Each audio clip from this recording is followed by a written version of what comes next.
Kabilang ang isang barangay kapitan at isang pulis sa 4 na namatay sa pamamaril sa Santo Tomas, Isabela. Ayon sa inisyal na investigasyon, isang grupo ang biglang namaril sa mga biktima na nooy nagkakasiyahan sa pista ng barangay San Rafael, Abajo. Agad namang rumesponde ang pulisya sa pamamaril. 4 na iba pa ang sugatan na dinala sa ospital. Kabilang po ang isang pulis at 2 menor de edad. Nagpaabot ng pakikiramay ang lokal na pamahalaan at inatasan ang pulisya na imbestigahan ang barilan. Nakipag-ugnayan na ang lokal na pulisya sa Isabela Provincial Forensic Unit para sa pagproseso sa crime scene at pangongolekta ng ebidensya.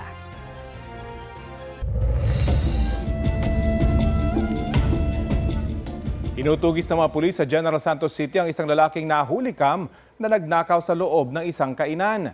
Ayon sa pulisya, nagpakilala ang suspect na taga-ayos ng lababo sa kainan na inutusan daw ng may-ari sa barangay Dadianga South nitong May 16.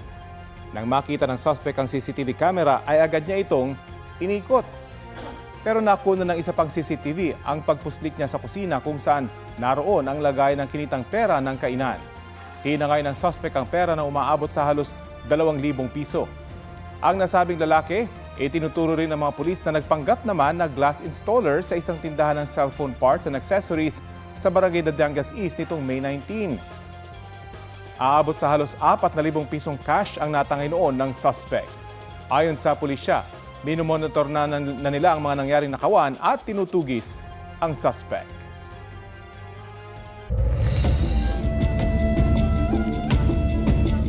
Patay ang isang lalaki matapos umanong suntukin ng kanyang kaibigan at kapitbahay sa Barangay Poblacion Ward 3 sa Minglanilla, Cebu.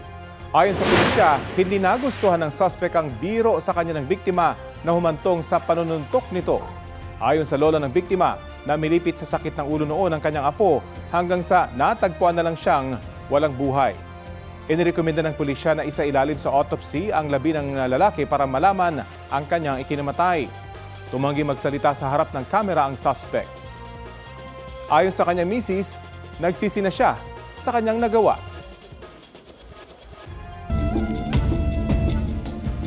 Patay ang isang motorcycle rider sa karambola ng 7 sasakyan sa Pulumulok, South Cotabato. Ayon sa pulisya, nawalan umano ng preno ang isang truck sa pababang bahagi ng kalsada sa Barangay Poblacion, dahilan para mabangga nito ang biktimang rider. Dead on arrival po siya sa ospital dahil sa tama sa ulo at katawan. 3 kotse at 2 iba pang motor ang nabangga ng truck. 7 sasakay ng mga ito ang sugatan. Nasa kustudiya na ng pulisya ang driver ng truck na walang pahayag. Hinihintay pa kung sasampahan siya ng reklamo ng mga kaanak ng nasawing rider.